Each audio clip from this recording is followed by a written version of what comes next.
పటాన్చెరు నియోజకవర్గ సమస్యలపై ఎమ్మెల్యే గూడెం మహిపాల్ రెడ్డి జిల్లా కలెక్టర్ ప్రావీణ్యను కలిసి వినతిపత్రం అందించారు.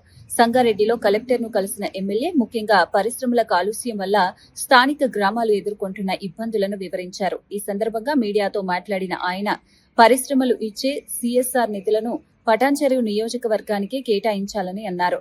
కాలుష్యం బారిన పడుతున్న గ్రామాల అభివృద్ధికి ఈ నిధులు ఉపయోగపడాలని చెప్పారు. ప్రస్తుతం ఈ నిధులు ఇతర ప్రాంతాలకు మల్లుతున్నాయని ఆరోపించారు. దానికి 10 ఎకరాల ల్యాండ్ కేటాయించి పెట్టి ఆడగట్టాలి. నవోదయ స్కూల్ కావాలి, ఇంటిగ్రేటెడ్ స్కూల్, రెసిడెన్షియల్ స్కూల్ 20 ఎకరాలు కావాలి. మీరు అక్కడ ఎక్కడో నలుతూరులో చూసిరట, నలుతూరు దూరం అవుతున్నాం. ఇది మన పోచారం కాడ మనం 30 ఎకరాలు అక్వైర్ చేసి పెట్టినాం, సరెండర్ చేసుకున్నాం. మనం మీరు సీసీఎల్ పంపండి, తీసుకొస్తాం. సీసీఎల్ నలుతూరు వచ్చింది, అది అదొకటి దయచేసి అదొకటి ఆలోచించింది. ఒక సపరేట్ లిస్ట్ మీ లెటర్ మీద ఇవ్వండి. కంపెనీస్ తో మాట్లాడినప్పుడు నేను టైప్ చేసి శాంక్షన్స్ ఇచ్చేస్తాను. ఓకే. సీసీఎల్ కి మన పోచారం ఆడియో చెప్పండి.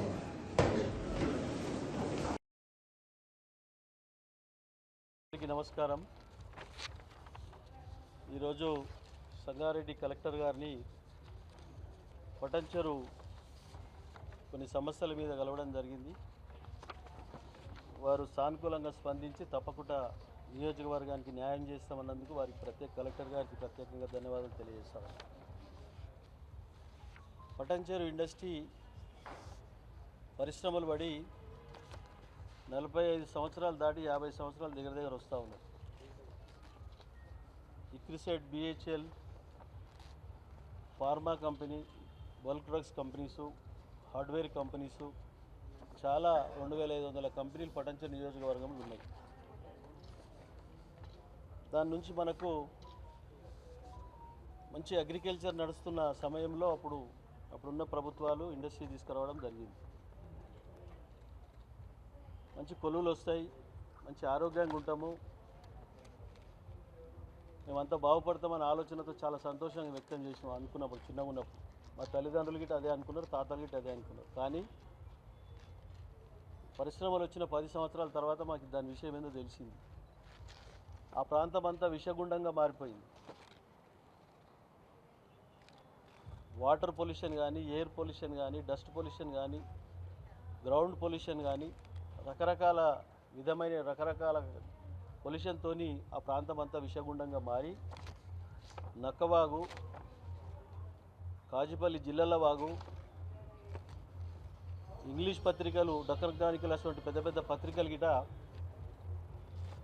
ఆర్టికల్ రాసినాయి. క్యాన్సర్ రోగాలు వచ్చి చాలామంది చనిపోతూ ఉన్నారు.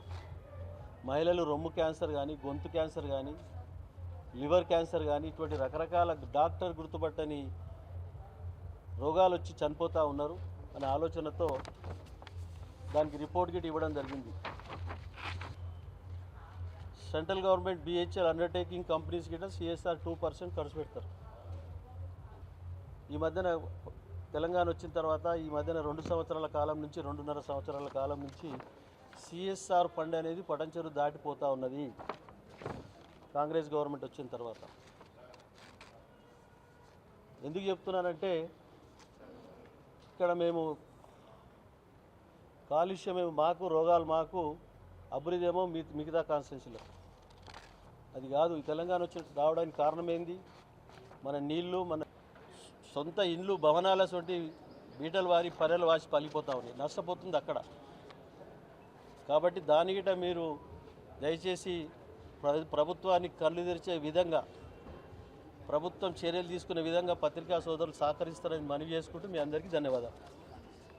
మేలేరం కానీ, పటాన్చెరు కానీ, గడ్డపోతారం కానీ, బొల్లారం కానీ, ఈ ప్రాంతంలో ఉన్న పరిశ్రమల్లో జరుగుతున్న కార్మికులకు ఎటువంటి ఇబ్బంది లేకుండా వాళ్ళ పిల్లల చదువులు చక్కగా విద్యావంతులు, బుద్ధిమంతులై పై చదువులకు పోయి వారు ముందుకు పోవాలంటే వీళ్ళు తప్పకుండా కలెక్టర్ గారు, జిల్లా మంత్రి గారు, ప్రభుత్వం సహకరించి పెద్ద మనసుతో పటాన్చెరు నియోజకవర్గాన్ని ముందుకు తీసుకుపోవాలని చెప్పి, నిజమైన ప్రజల మీద ప్రేమ అసొంటిది ఉంటే పటాన్చెరు ప్రజలను దృష్టిలో పెట్టుకొని సిఎస్ఆర్ ఫండ్ అనేది అక్కడ ఖర్చు పెట్టి దాన్ని దత్తత తీసుకోవాలని చెప్పి ఇండస్ట్రీ పొల్యూషన్ కంట్రోల్ బోర్డు కానీ టోటల్గా ఉన్న ఇండస్ట్రీస్ వాళ్ళందరూ కలిసి పటాన్చెరు నియోజకవర్గాన్ని ప్రతి విషయంలో కేర్గా తీసుకొని దత్తత తీసుకొని ఈ నియోజకవర్గాన్ని ముందు వరుసలో పెట్టాలని చెప్పి నేను కోరుతూ అందరికీ ధన్యవాదాలు, ప్రెస్ వాళ్ళకి ధన్యవాదాలు. మిరియాల పొడి, కారం పొడి తర్వాత ఉంటుంది. మసాలా బాగుందా?